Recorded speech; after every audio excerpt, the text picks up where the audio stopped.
ayat 12 sampai dengan ayatnya yang ke-18. Karena sama seperti tubuh itu satu, dan anggota-anggotanya banyak, dan segala anggota itu sekalipun banyak merupakan satu tubuh, demikian telah Kristus. Tetapi Allah telah memberikan kepada anggota masing-masing secara khusus suatu tempat pada tubuh seperti yang dikehendakinya. Shalom,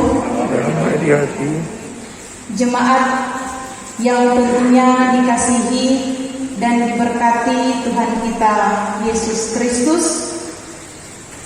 Pembacaan kita di saat ini 1 Korintus 1 ayat 10 hingga ayatnya yang ke-17.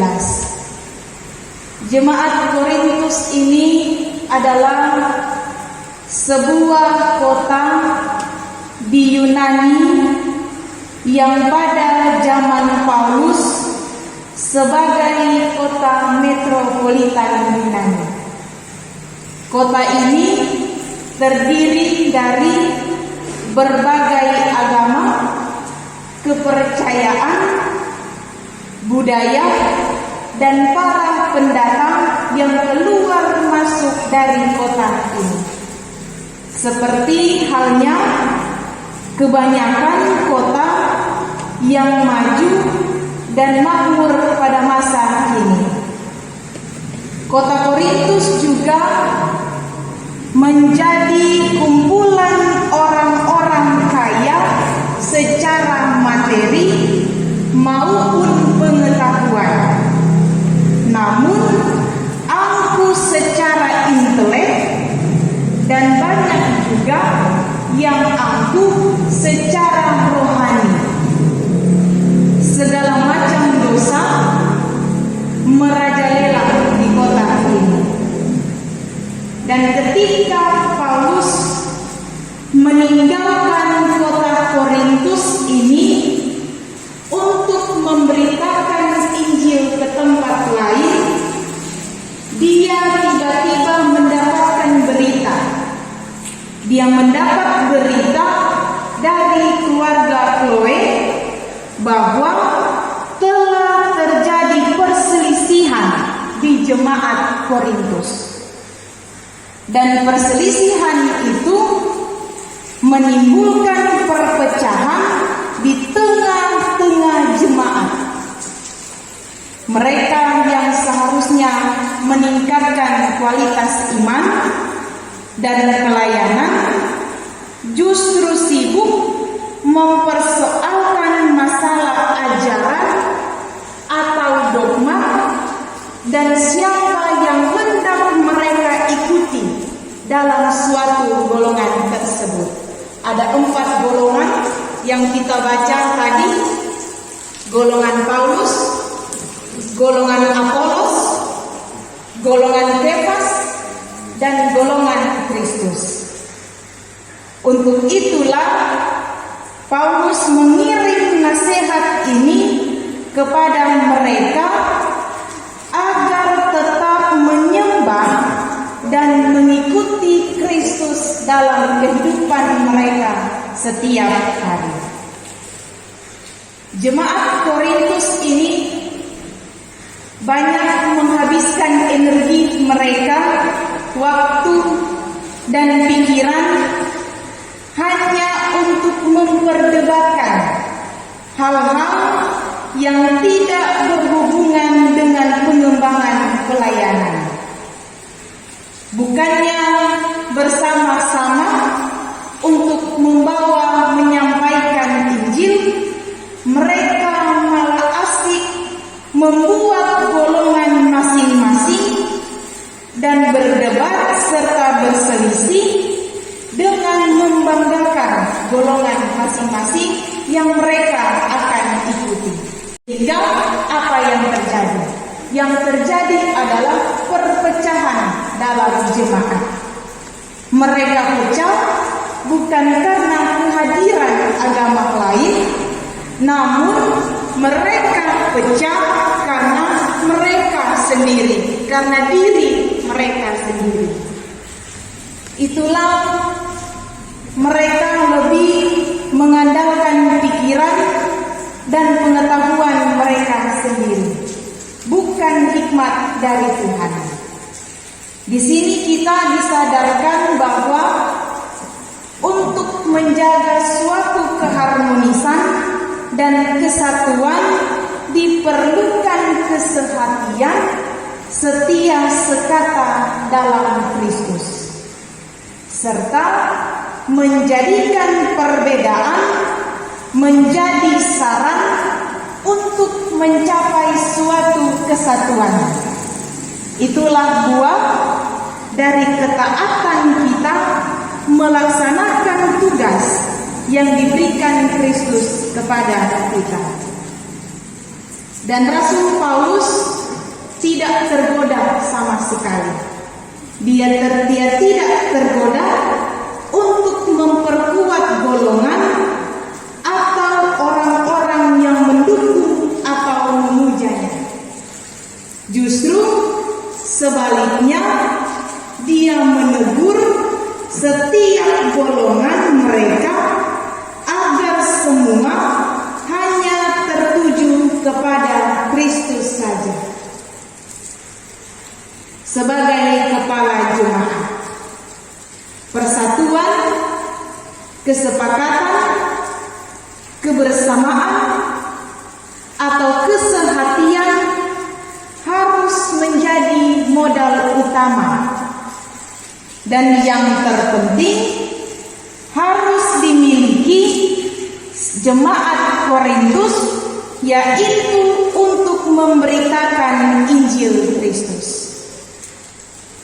Paulus meminta supaya jemaat itu bersatu, bukan asal bersatu, tetapi supaya mereka dapat bersama-sama melaksanakan tugas yang telah diberikan Kristus kepada mereka, yaitu mengabarkan Injil, mewujud nyatakan damai sejahtera dan keadilan Allah di dunia ini, dan juga menjadi berkat, menjadi panutan kepada orang lain.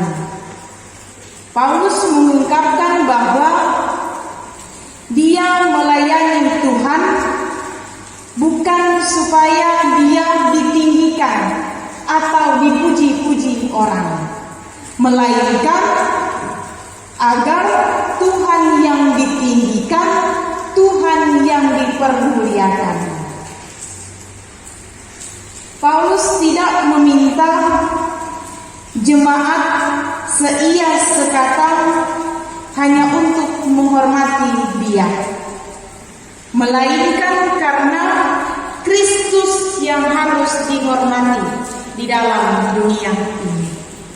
Seia sekata yang dimaksudkan Paulus adalah kesatuan dalam jemaat, dalam pemberitaan dan pengajaran Injil yang murni, yaitu Injil yang tidak terkontaminasi oleh hikmat manusia, mesti hikmat dari Tuhan. Kalau kita memakai hikmat manusia, yang ada kita hanya menggunakan keinginan daging kita, yang hanya akan menimbulkan perpecahan, konflik dalam jemaat. Untuk itu, mengapa kita harus menggunakan hikmat dari Tuhan? Dia juga mengingatkan jemaat Korintus agar jangan sampai terjadi perpecahan di antara mereka dalam menyampaikan maupun dalam menghidupi firman Tuhan. Paulus juga menggunakan perkataan sehati sepikir dengan maksud agar jemaat Korintus memiliki kesatuan dalam suatu pelayanan, sehingga mereka memahami bahwa karunia-karunia berbeda yang dimiliki harus dipakai untuk saling melengkapi sebagai sesama anggota tubuh Kristus dan demi kemuliaan Tuhan. Jemaat adalah tubuh Kristus yang tidak bisa dilepaskan dari hubungannya dengan Kristus sebagai kepala gereja. Gereja adalah kumpulan orang-orang yang percaya, yang terdiri dari berbagai latar kehidupan yang berbeda, baik itu sosial ekonomi, budaya, ras, golongan, dan lain sebagainya. Keanekaragaman ini dapat mengakibatkan dua hal yang terjadi.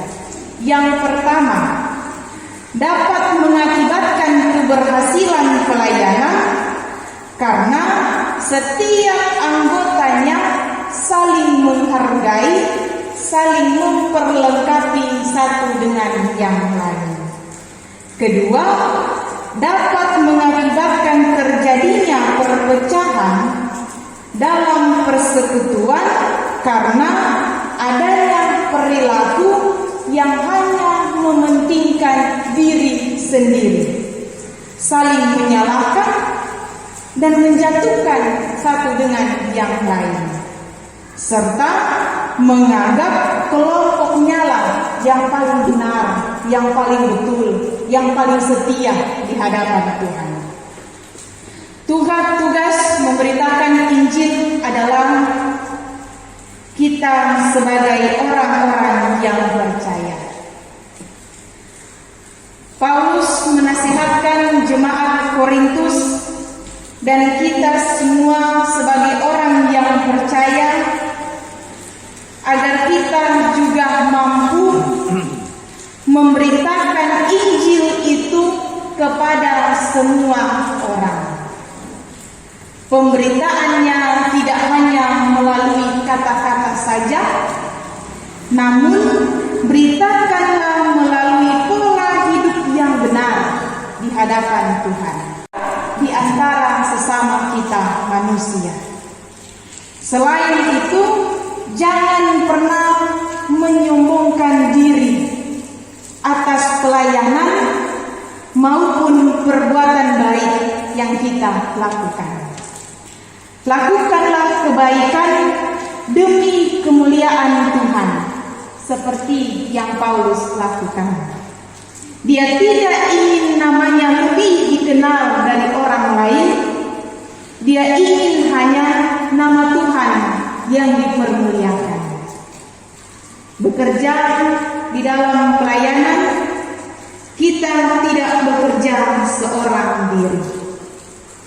Bukan juga terpusat pada ketekohan tertentu siapa yang ingin kita pilih, siapa yang ingin kita ikuti dalam suatu kelompok tersebut, melainkan suatu kerja bersama sesuai dengan talenta karunia yang Tuhan berikan dalam kehidupan kita pribadi lepas pribadi. Sebagai orang percaya, penting bagi kita untuk menjaga dan merawat kebersamaan dalam pelayanan. Tantangan pasti ada, pergumulan pasti ada. Namun ketika kita terus ada dalam suatu kesatuan bersama dengan Yesus, hal inilah yang menjadi kekuatan kita untuk dapat terus bersaksi di dunia ini. Walaupun ada banyak tantangan, rintangan, dan godaan. Lewat renungan kita saat ini, kita diingatkan bahwa membangun kesatuan adalah hal yang sangat penting, yang harus kita ingat dan yang harus kita terapkan. Baik itu dalam persekutuan jemaat, di tengah masyarakat, dan di dalam keluarga kita masing-masing. Kita harus berusaha untuk bersatu dan saling mengasihi dengan kasih yang tulus, nyanda setengah-setengah hati, nyanda bersungut-sungut. Setiap orang percaya yang selalu bersatu dengan Tuhan dalam iman, harap dan kasih melalui doa dan firman, pasti akan mewujudkan kesatuan itu dalam kehidupan kita setiap hari.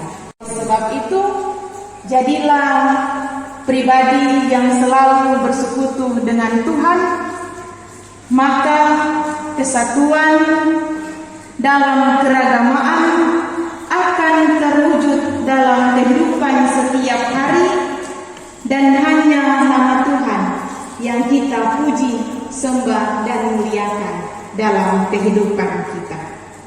1 Korintus 1 ayat 10 berkata, "Tetapi aku menasehatkan kamu saudara-saudara demi nama Tuhan kita Yesus Kristus, supaya kamu seia sekata dan jangan ada perpecahan di antara kamu, tetapi sebaliknya supaya kamu erat bersatu dan sehati sepikir." Janganlah suka membeda-bedakan orang, karena kita semua sama di mata Tuhan. Dan kita semua adalah satu di dalam Tuhan. Kiranya hikmat Tuhanlah yang memampukan kita menjadi orang yang taat akan firman Tuhan, dan dan bisa kita terapkan, bisa kita menghidupinya dalam kehidupan kita setiap hari. Bukan hanya dalam keluarga, baik itu dalam jemaat dan bermasyarakat. Tuhan Yesus memberkati kehidupan kita semua. Amin. Jemaat yang dikasihi Tuhan, terimalah berkat Tuhan. Kasih karunia Tuhan Yesus Kristus dan kasih Allah dan persekutuan Roh Kudus akan terus menyertai